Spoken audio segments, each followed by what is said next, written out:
on the show. I am so happy you have joined us today because I have my friend Sonia here all the way from Australia. She woke up at the crack of dawn. She's like, good morning. I'm like, no, it's more like afternoon. She's like, no, it's 6 a.m. And I was like, oh yeah, the sun has not risen yet over there. But thank you so much for hopping on this crazy, time zone train that like I still can't grasp. But I really, really appreciate it. So let me introduce you to Sonia Bestulic, is a globally recognized thought leader and coach. She's a 4-time award-winning children's adult author. Children adult. I have a children adult. I don't know about you. They're called like teenagers. Yes. And she's an international speaker. She's renowned for blending human sciences with spiritual and energetic wisdom. So we're going to talk more about that. But she is a communication scientist, holistic speech pathologist, Reiki master, and intuitive life and business strategist.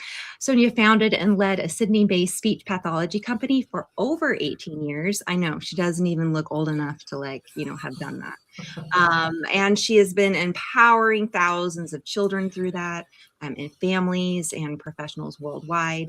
And she is now the founder and chief flourishing officer.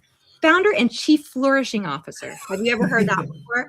It's a little bit of Flourish with Sonia, offering transformational self-leadership coaching, training, consulting. So she does a lot of consulting while developing conscious content, right? And products. Yeah. We're talking about her books and stuff that nurture lifelong flourishing in children and families all across the globe. Her latest book is 5 Golden Keys to Raising Empowered Humans.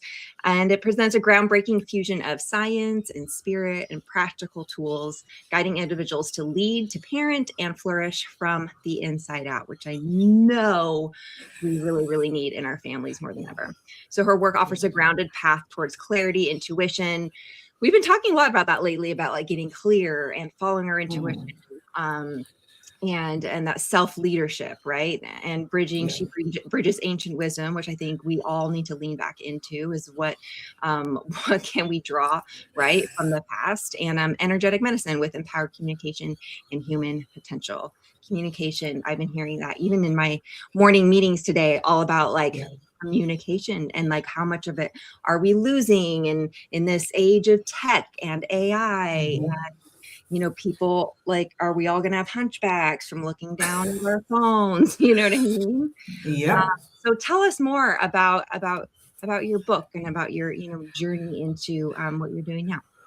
Yeah. Okay. Well, first up, thank you for having me, Carly. And thank you for the long intro and for everyone for listening through that. I'm excited to be here, and I'm very passionate about really bringing us all back to remembering what it means to be human and the power of that.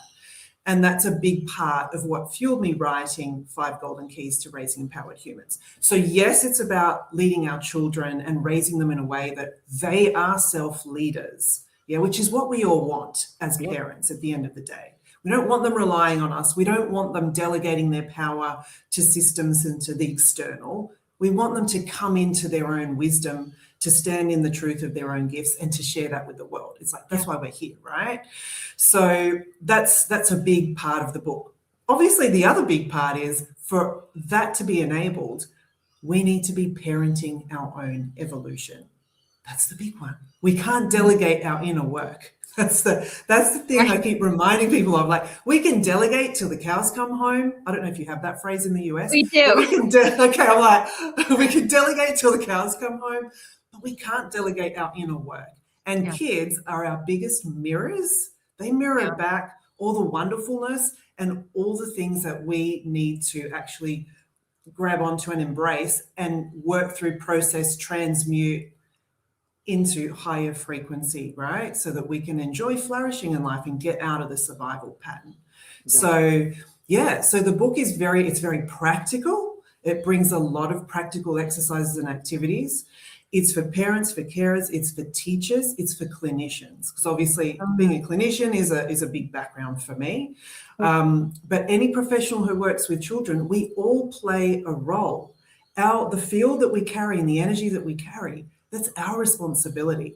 And it's contagious, right? So when we walk into a room, regardless of who we're with, our energetic field is what is communicating before our words do. So Mhm. we want to be nurturing and nourishing that. So does Yeah. that give you a little bit of an overview as to some of the things that I'm going Yeah. to dive into? It's like, how do we get ourselves, I mean, we hear the word regulation a lot, regulated, right? How do we get Yeah, ourselves grounded, emotionally regulated? How do we get our nervous systems regulated? I think we're just yeah, so burnt out from like yeah, all ends, right? And that yeah, stress that it bleeds into our children. yeah, And you and I have talked about this, and it bleeds into the children, and then they take that out into the world, and then that's yeah, in the community, right? And then now all yeah. of a sudden everyone's all, don't we feel it? At least around here, everyone's all like their shoulders are up to Yeah. here. And Yeah, we feel it because it's a disconnect from the truth of what it means to be human. And when you talk about regulation, and I share about this as well, it's coming back to the rhythm of what it means to be human. And Mhm. so there are ways we can do that because at the moment, there's a lot of ways we can be out of rhythm. Like it's Sure. not hard to be out of rhythm. Yeah. And that's due to various things, whether it is the screens, whether it is just being away from nature, whether it is being indoors all the time, whether, it's all of those things. It can be the lighting, it can be the environment of what you've got physically in your space. Like it's all those things, right? As we know, everything is energy. Yeah. So how are we actually nurturing and nourishing that? So the disconnect from our natural rhythm, that's where a lot of us are. And that also has a lot of us in the mental plane, in our heads, in our thoughts, in our fears, so we're kind of cycling in that space. Right. And that disconnects us from what's my heart saying? What Right. does my soul know? Right? That's the truth. That's the wisdom. And so when you kind of go, right, I'm going to slow down, I'm going to tap into that part of my body, then it's like, okay, can we get the energy flow? You can't see my whole hand, but it's like, can we get the energy flowing through our system, metabolizing things that we don't need anymore? Are Mhm. we practicing that? But not just practicing that as an individual, but are we practicing it and embodying it so that our space is aligned energetically with what we want to represent in our body? Okay. Aligned with the content that we're consuming, is that of a high frequency? Is it pure and clean enough that it aligns, with the rhythm of our body? The people that I am communicating with or interacting with, is that aligned with? So it's a constant, I guess, kind of, I keep saying nurturing and nourishing because that's what it is. It's constantly being aware of Yeah. what is keeping me in that space of keeping me uplifted and elevated. It doesn't mean that I'm happy hoo-ha all the time, because being Sure. excited is dysregulated too, right? Okay. That's not our natural rhythm. Right. And I didn't realize that, Carly. I remember years in 21 when my third book, Flourish for Mums, came out. I was so excited. And it was an exciting time, it was a celebrating time. But I was so excited so constantly that I remember saying to my mentor at the time, I was like, is there such a thing as excitement fatigue? Because I'm damn tired. Yeah. I was like, what is going on? Like, isn't Yeah. this a good thing? No, like you're dysregulated when you're excited. Your heart beats up, you're like all the same physiological symptoms as Sure. anxiety Mm. are in excitement. And that's why when kids are excited about their birthday coming up, it's like, woohoo, and then the birthday comes and then they just crash. And Right. then you get meltdowns and then you get, right? Because their system has been dysregulated all that time. Right. Interesting. These Yeah. are the things, like, I didn't understand that, right? But Yeah. now I'm like, okay, so when I have to share that, because when I say uplift and elevate, it's not about being happy all the time. It's really, you can be joyful and you can be grounded and you can be present, Sure. right? Yeah. And that's a beautiful state to be in. Yeah.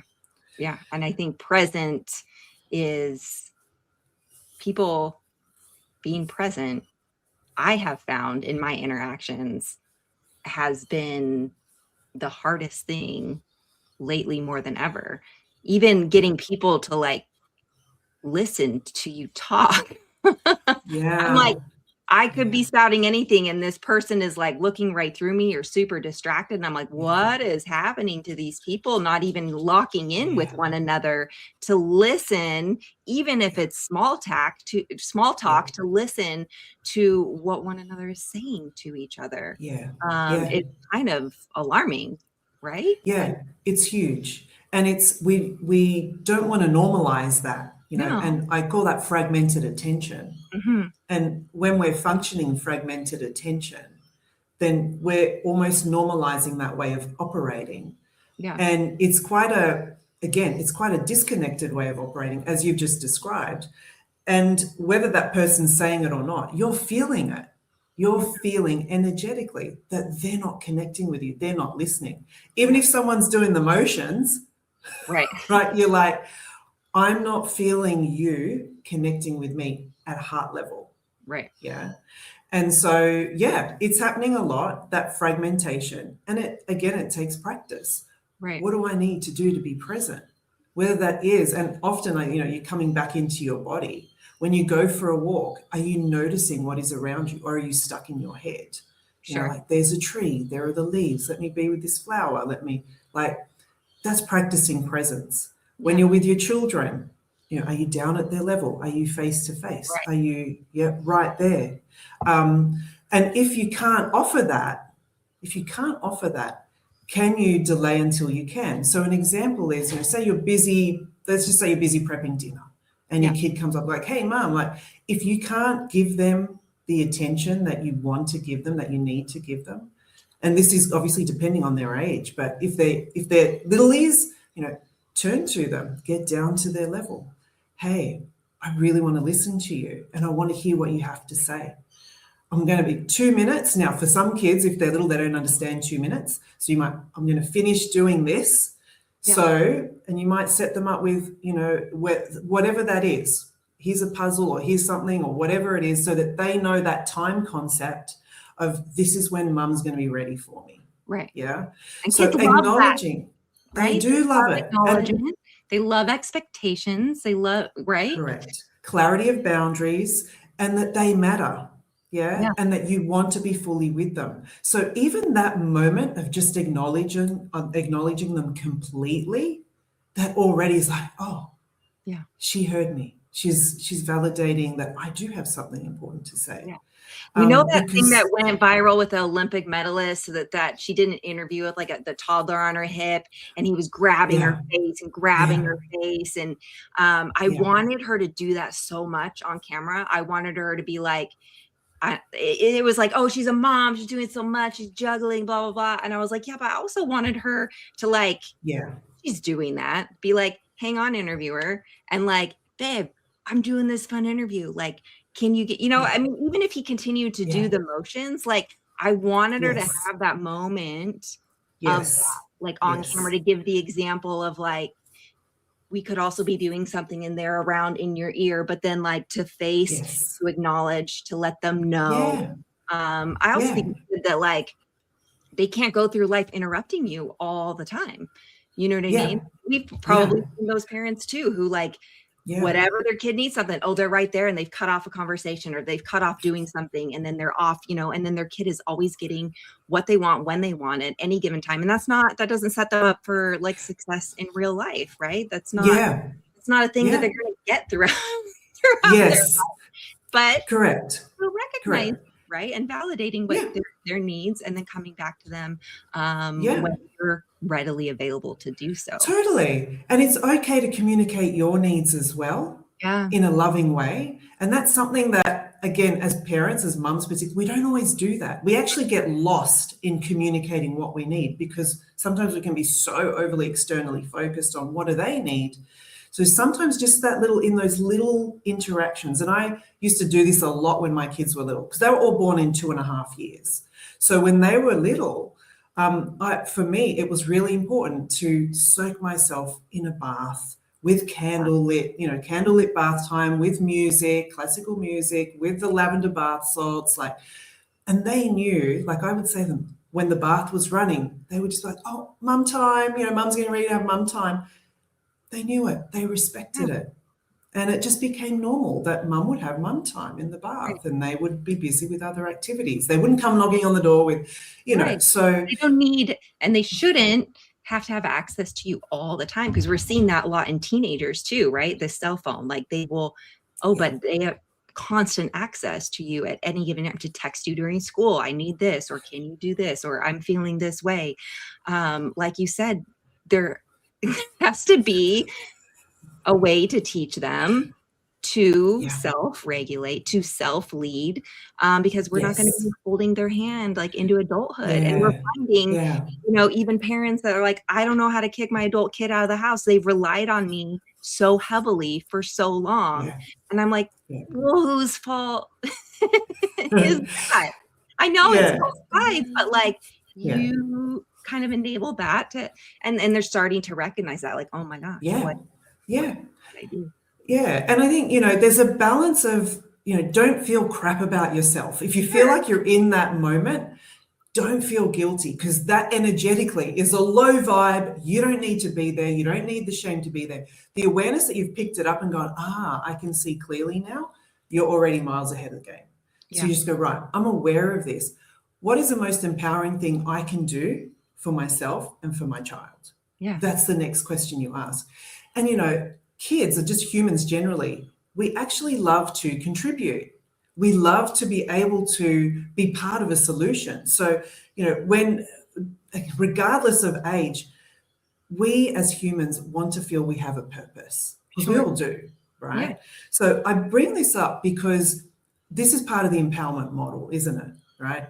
Even for little things at home, when it comes to making a decision, don't feel like you've got to make all of them. Get their opinions.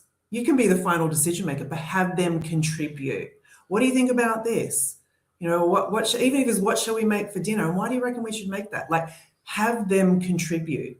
Yeah. That's really, really important, because otherwise they become like the passive rule followers. Like, yeah, we got to follow rules, but we want them to be always actively contributing. Right. And it starts with those little decisions each day. Like, I remember, it was probably a couple of years ago. So my son would have been like 11 years old, 12 maybe. Anyway, but he was at school at a library, and the kids had just started catching public transport to school. So there was that independence. Amazing, right? But he was in the library, the school library, and he texted me. He said, "What time do I need to be home?" I said, "You need to be home at 5:30, having an early dinner." And then he wrote, "Well, so what time will I need to leave?" Trying to work out the calculations of. So I just wrote back and I said, just feel into it. Just feel into whenever you need to leave, and see how that works for you. And that was all that I wrote. Yeah. And he just wrote back, "Okay." Now I'm like, that can be abstract, that can be, but let it be whatever it needs to be, right? He was pretty much home at 5:30 on the dot. And I was like, "How did that go for you? Like, did you do anything? Did you race to the?" He said, "No, I just felt like I knew when I had to go." I was like, amazing, right? So those little invitations for those little decisions, that's where self-leadership starts. It starts in them trusting themselves in those little decisions, right? And another example that I share even in the book is, again, with my son. We were building this Lego tower. Now, he wasn't a little. He was probably, again, about 9 or 10. And he said to me, there were all these blocks on the floor. And he said, "Mum, I'm building it as tall as I can using all the blocks on the floor." I said, "Awesome." So I was just there like watching him build, and he was building, and it's getting quite tall and like, a bit questionable. And as he's getting to the top, he had one block left, and he's like, he picks it up and he's going, he's getting nervous. And I'm just like, and he's like, "Oh." And then he said to me, "Mum," he's handing it to me. And he's like, "I don't trust myself. Can you put this block on?" And I was like, "You know what, buddy?" It's like, "How about you put that last block on top? And if the tower falls, how about you trust yourself regardless?" And I'm like, this is what it's about. It's the micro moments. Place that last block on. Trust yourself to be able to do it. If it doesn't work out for you, trust yourself anyway, that you can, climb your way back up through that. Right. And in life, that's often where we fall down, right? It's like, I've made a mistake, I've stuffed up, I can't trust myself. Let me just delegate all of my power to everyone else because I've been bitten by that.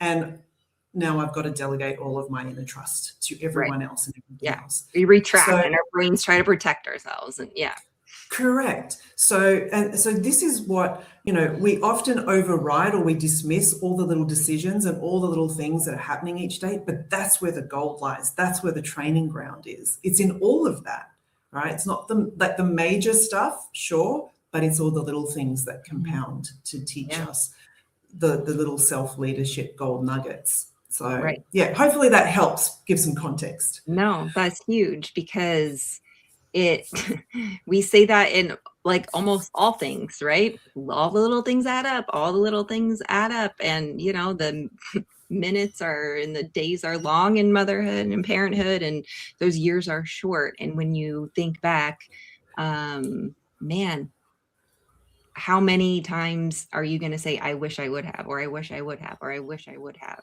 We're always going to have some of that. But what if we start now with some of these tools and some of these things, and will be such a game changer too. It's all good things, right? It's all empowering things. You're not going to mess them up by empowering them to trust themselves, right? Sometimes it might take a little longer if you're like, I will teach you to do the laundry. And is it easier to do yourself? Yeah, but eventually they're going to figure it out. And what will be easier? Them doing it themselves and participating.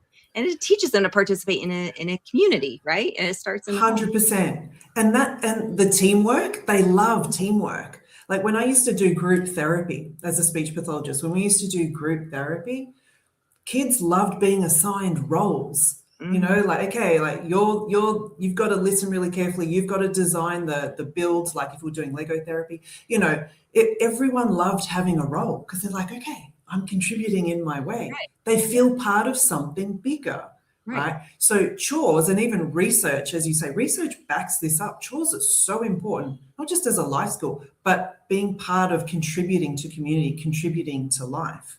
Yeah.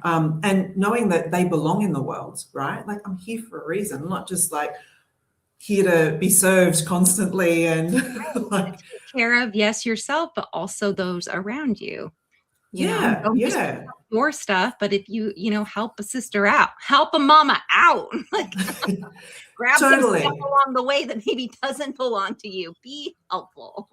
100%. And I think that with us, and like I had certainly had to do it with 3 kids all growing up together so close in age, and going through different life transitions, going through separation, going through divorce, it's like those new transitions in the family dynamics. It's like, hey guys, we are creating as we're going. What new routines, what new rituals, what new things do we want to incorporate? So it's not just about, oh my gosh, things are changing and things are different. It's like things are changing. This is a new opportunity to create new ways of living and new ways of interacting together. And, so that you might want to call it mindset. Yes, it is mindset, but it's also a decision and it's a choice in how we show up. If something is hard, say it's hard. If you need to cry, cry.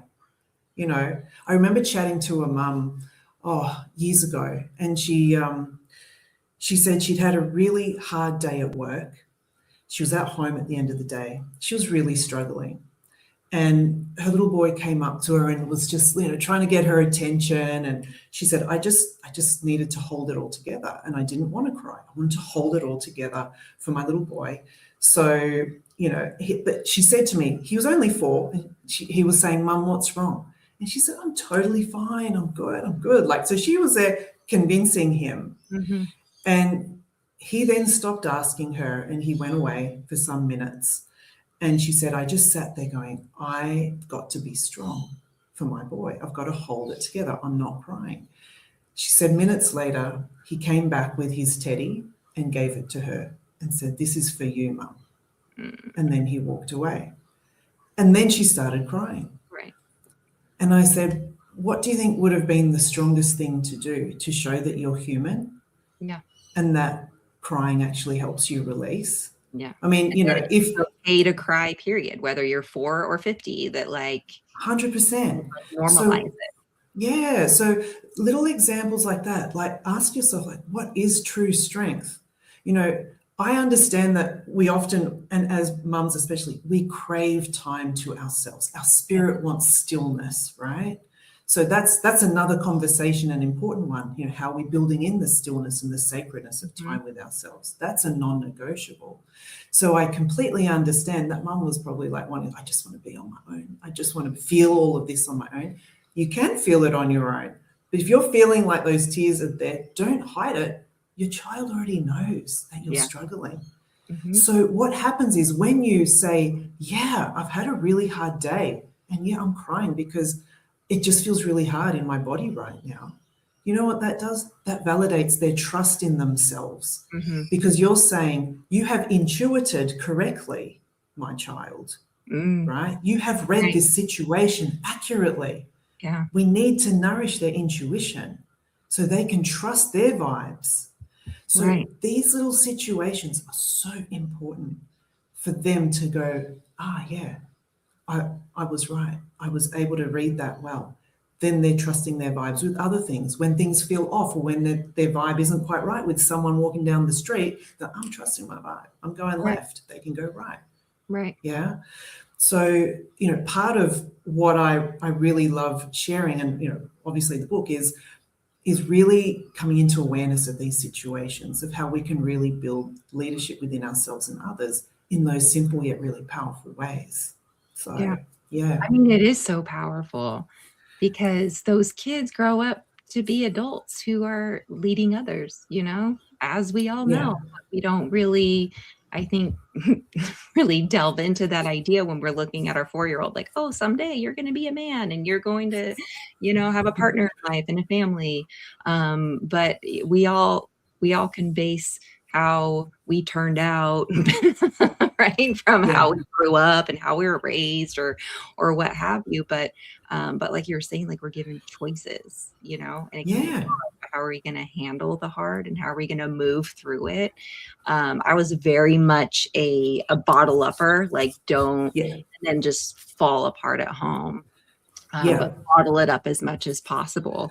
And that's dangerous. You know what I mean? And it's dangerous also not to feel like you have a safe space to come home to just let that all out. I think a lot of times, and I know I have experienced this with my children. It's like, I don't understand how you were getting raving reviews at school for being such a great listener, and you're so kind to everyone, because at home they're like, what? You know what I mean? And they're crying and they're angry and they're rude and they're like, verbally abusive. Yeah. But it's because they feel safe, and that's what we hear. Oh, but they're safe. That means they feel safe to like do all those things at home. And sorry, excuse me, I'm gonna grab my charger. And what do you say to the parent who's like, yeah, great. How do you work through that with your kid when it's like they've been, and for me, I've learned a lot. It's, you know, my girls have ADHD. And so they, my oldest one's a 15, she's a highly emotional kid. And my other one's, I think she kind of does the masking all day. Right. And so she does all the things, and not that, you know, she's very blunt and very out there. And I don't really feel like she thinks, you know, she's kind of putting on a show, but she tries really, really hard. Right. And she likes to do well. And then I just think at home, it's like, now I'm like, screw homework, screw structure, screw listening, screw, you know what I mean? And you're like, ooh. And so how do you handle that? How would you handle? Look, it's a lot of it's a lot. Obviously, I've worked with a lot of neurodivergent people, individuals, families, you know, and I would say, you know, without a formal label, like, yes, I recognize like the labels, and, you know, within my own children to varying degrees, and myself, to be quite honest, Carly. And so I first up acknowledge, so much energy goes into kids holding it together, into their system holding it together, following the rules, sitting still, whatever they need to do. Again, you know, the system has a long way to go to really meet us where we need to be met. But first we've got to acknowledge that, because, and I say that because we don't want to be reactive to our children and be disciplinary in, you know, something where what they're trying to do is regulate themselves. You talked about this before. They're literally just trying to regulate. And it's what are the tools they have to help them regulate, So for my son years ago, before, like he was always a sensory seeker. Like, it's just like, I'm gonna move. So, I would be like, okay, before you even get to school, so first up, I'm going to be there as soon as the playground opens. So you have maximum time to move your body. So you can be ready for learning. I got the mini tramp. I'm like, hey, you need movement. Let's get you a mini tramp. That's your space to, so it's look at kind of what is their body communicating. Now, often professionally, occupational therapists do a lot of work in this, right? Depending on what's going on for your child. Right. But you also as a parent, a damn lot just by being with your child 24/7, you're observing patterns. So start to tune into what are some of the patterns going on? What are they needing? But not just that, you want to invite them to tune into their body. So I'm very big on that mind-body awareness. Yeah. Come into your body. What does your body feel like it needs? So we can ask our children certain questions like that. What are you feeling in your body? Where are you feeling it? Tight, this, that. Now, you've got to do it yourself. It helps if you do it. Yeah. In whatever situation, start using the language of how things are feeling in your body and how you're moving through it. Yeah. So breath is a really big one. Is it breath? Is it movement? And you can actually write a menu or a list of things together. I did this with my daughter years ago. Again, for her, it was like, I'd be like, what are you feeling? She's like, I don't know. If they're obviously in a heightened state, they can't rationalize with you. So that has a different set of rules. Yeah. That has a different set of rules. But certainly when they're in a state where they're more receptive and they're feeling safe, you can have that conversation. Create a menu. What are some of the things we can do? Do I need a hug? Do I need a bath? Do I need to be outside? Do I need to be jumping? You can create a menu of a whole heap of stuff. And then they can just go like, yep. No. So there's that kind of structured way. Sometimes it's just more body-led. So you can just literally be like, okay, what's your body feeling like? What do you need? I feel like if they're feeling like I've got all this energy, like I've got boxing gloves and a little set that I can right, hit the mitts. Let's go. I mean, my 9-year-old was like, she will dance. Like she will dance her heart out, and she'll put on her hip hop routine music, and she'll go crazy. Even in between math problems, and I'm like, okay, you do you. You do you, girl. I love this, Carly. I love this. And you do you. I have a skipping rope that I keep just literally in eyesight over there because I can't sit for long. I've got to, so I'll get up, I'll do 100 skips. That takes 2 minutes. But it's little things like that I go, do I need the skipping rope or do I need to just go outside and stare at my plants? Right? Which helps a lot. It does, surprisingly. Right? Yeah. Nature, greenery. Yeah, it's huge. So it's coming in and asking yourself that question. Other things you talk about dance. I have, when I've spoken to parents in corporate roles, I'm like, go into the bathroom. No one has to know in the cubicle. Pop your headphones in, choose a track and dance. Because it move your body, it brings you into presence, it recalibrates you, and it brings your awareness into your body, but it's allowing your body to come back into rhythm. Yeah. Right. So that's a really good circuit breaker when you feel caught in your head. Yeah. The other one that's really quite powerful, and I was having a consult with actually a mum in the US, a mum of 7. Wow. Right. And one of her children is autistic and is a teen. And so we're kind of chatting through this new chapter in her life. And one of the things that I was chatting to her about was sound and, choosing certain tracks at certain frequencies. And, I said, have you tried certain frequencies and tracks before, playing them at certain times of the day?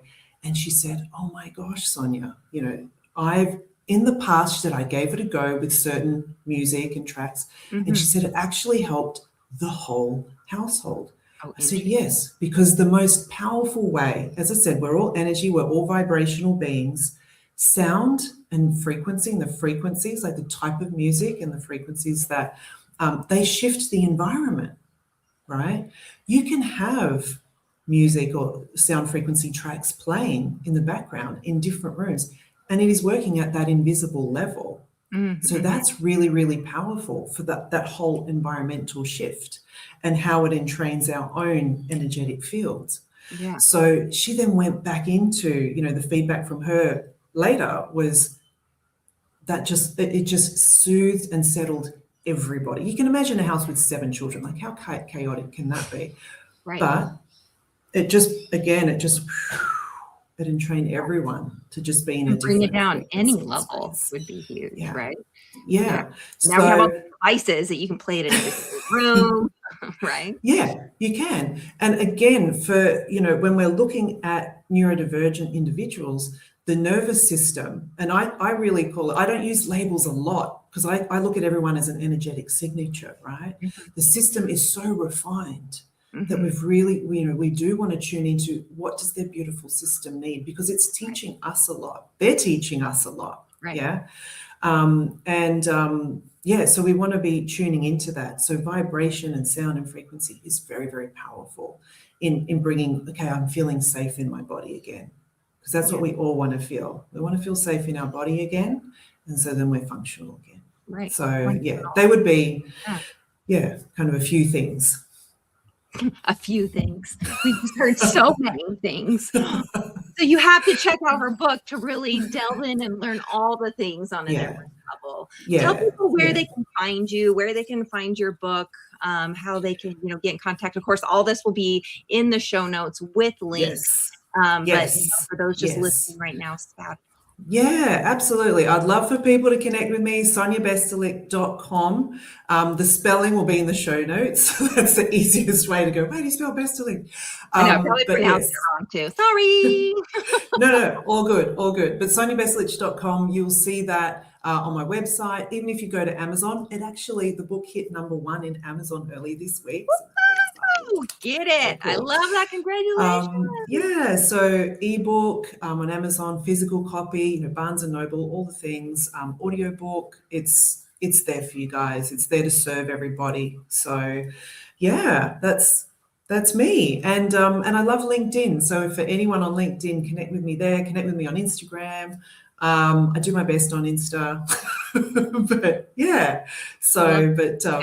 lots of different ways, all the different avenues to connect with Sonia. And as always, if this episode really resonated with you, if you think someone else would benefit from all this empowering education, please like, subscribe, send it to them. It's just a little copy of the link, and you can text it, you can email it, you can throw it up in your socials, but we would really, really appreciate if you spread the word, because this is honestly, these sorts of tools and these conversations and these honestly, just the education around how do we empower ourselves to empower our littles? It's huge.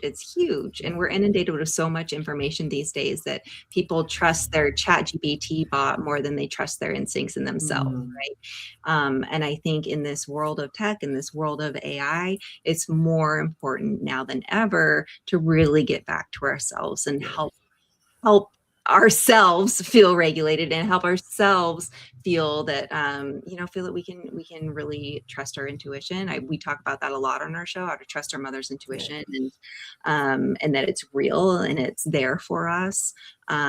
We have to take time for ourselves to be quiet and to listen. Sometimes it'll scream at us and sometimes it won't, but it's always there, and we get to teach our kids how to trust that too, which I think is beautiful. It's beautiful.